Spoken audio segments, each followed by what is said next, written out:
Hello everyone, this is David again, and this is my third video tonight. I am just kind of doing a bunch just because I don't know how much time I'm going to have doing videos in the future. So this is the 1990 video. I looked at 1989 and had a shitty list when I was looking, so I forgot a few things. One, I can't find. I think I misfiled it in this madness.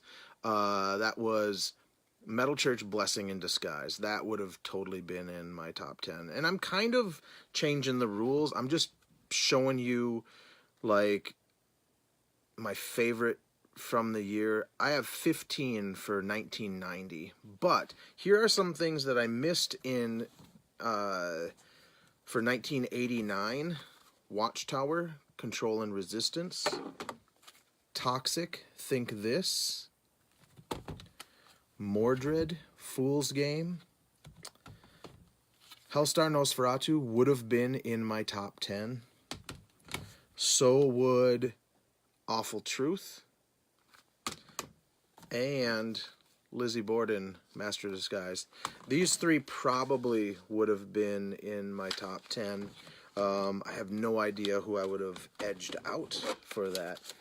Or I just like them all the exact same. So I'm changing my mind. I'm gonna still stick to the top 10. I'm gonna just do honorable mentions every time. So this is 1990. Those were 89 that I missed because I was looking at a different list. So I didn't remember those came out in 89. Honorable mention, Judas Priest. The only Judas Priest album that I own is Painkiller. Pantera, Cowboys from Hell. I loved when Phil used to actually sing. I don't know why I just don't put these up here. I loved when he used to sing, but like Cemetery Gates is so good. But you know, the next album was good too, but he should have just kept on singing. Alice in Chains. This is kind of like a weird honorable mention because I liked it at the time I got it, and it's just like this weird album that I liked, but I didn't like at the same time. It's just odd. By the time Rust in Peace came out, I kind of had lost interest in Megadeth. It's a great album, but I don't put it in the top of their discography. That goes to Killing Is My Business and Peace Sells for me. And I still wasn't a huge Slayer fan at the time this album came out. I did have it. Everything, of course, everything I have in these videos for the years, if I didn't own something in the year they came out, then I don't include them. Here's where the top 10 comes in. Death Angel, Act 3. They were amazing. I saw them on this tour with another band that is going to show up later on. And honestly, they have never done a better album before or after this, in my opinion.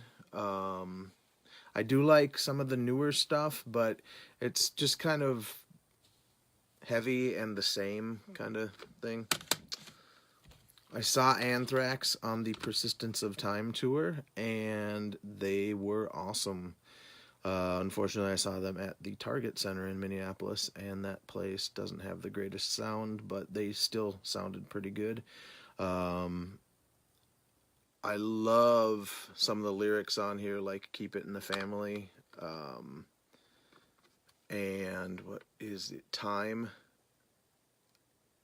And did you know that time starts out in odd time? Because it does dun dun dun dun dun dun dun dun dun dun dun dun 1 2 3 4 5 6 7 1 2 3 4 5 6 7 1 2 3 4 5 6 7 1 2 3 4 5 6 7 dun dun dun dun dun dun dun dun. I don't know if it goes after that, but I've never counted that portion. Danzig, Lucifuge, which I love this cover because it looks almost exactly like that LL Cool J cover. I think that's funny. But this album was a step up from the first Danzig album. They were just awesome on this album. Just awesome. And oh my God, Pain in the World. Just the bass part, the boom, boom, boom, boom, boom, boom, boom, boom. Anyway, Queensryche, after Operation Mindcrime, what were they going to do?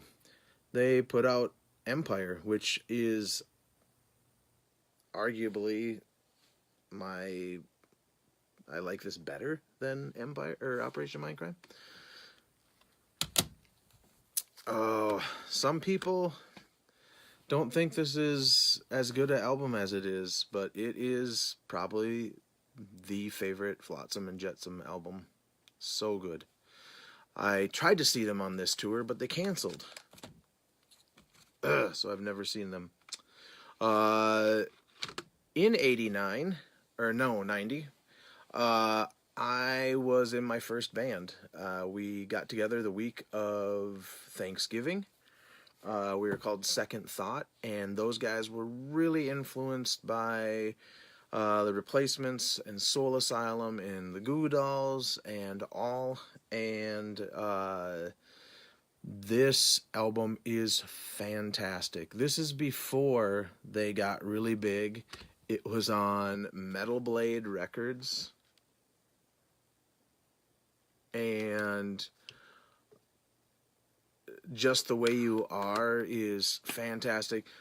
Goo Goo Dolls were basically, at this point, Goo Goo Dolls were what I think the Replacements